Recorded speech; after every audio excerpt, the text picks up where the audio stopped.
Hello student, स्वागत है आप सबका हमारे यूट्यूब चैनल गंगा में।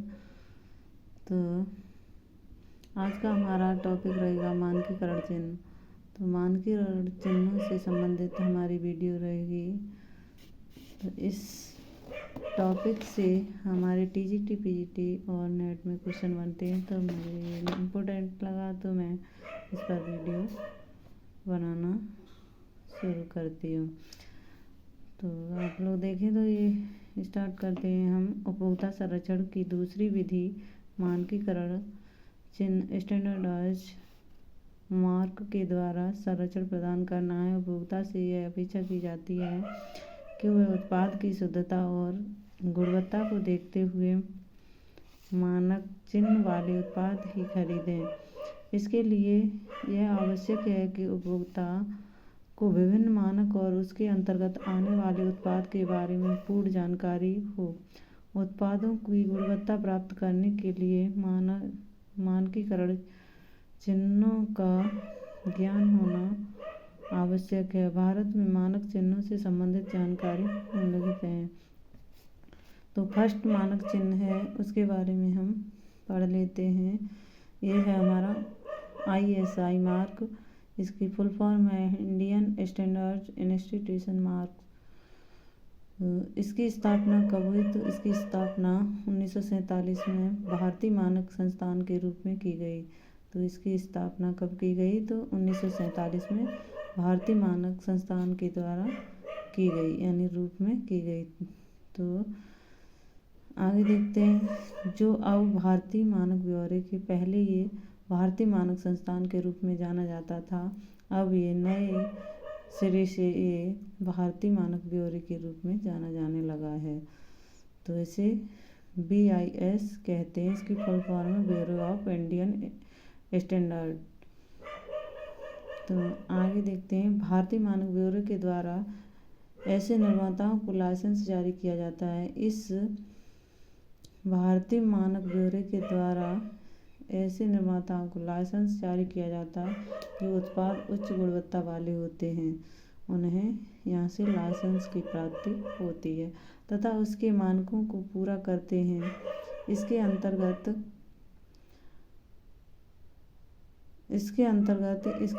सब्जियां, फल, मांस उत्पाद, मसाले, संसाधित खाद्य पदार्थ, कैंडी, टॉफी, पेय पदार्थ, साबुन, अपमार्जक, पेंट, कागज आदि सम्मिलित है। इसके अंतर्गत आने वाली विभिन्न वस्तुओं में से कुछ के लिए प्रमाणन अनिवार्य है। तो पहला हमने देख लिया। अब दूसरा मार्क देखते हैं। दूसरा चिन्ह क्या है तो इसे देखते हैं। तो ये हमारा FPO ये हमेशा फल और सब्जियों पर लगाया जाने वाला चिन्ह है। इससे हमें ये पता चलता है कि हमारी सब्जियां, फल ताज़े हैं या ये रखे हुए हैं। तो हमें FPO चिन्ह से हमें ताज़ी फल सब्जियों की जानकारी मिलती है। तो आगे देखते हैं, इसके बारे में हम पढ़ लेते हैं थोड़ा सा। तो एग मार्क और फल उत्पाद, इसकी फुल फॉर्म देख लेते हैं। FPO food product order. तो FPO का फुल फॉर्म है, ये अक्सर पूछा जाता है एग्जाम में, TGT PGT में। तो ये TGT PGT से संबंधित है, ये और भी एग्जाम में पूछ लिया जाता है। तो ये है फूड प्रोडक्ट ऑर्डर FPO। ये मानक भारत सरकार द्वारा लागू किए गए हैं। ये मानक भारत सरकार द्वारा लागू किए गए जो विशेष रूप से खाद्य उत्पाद से संबंधित हैं। उपभोक्ता के लिए यह आवश्यक है कि कोई भी कृषि उत्पाद खरीदते समय एग मार्क की मोहर अवश्य देखें।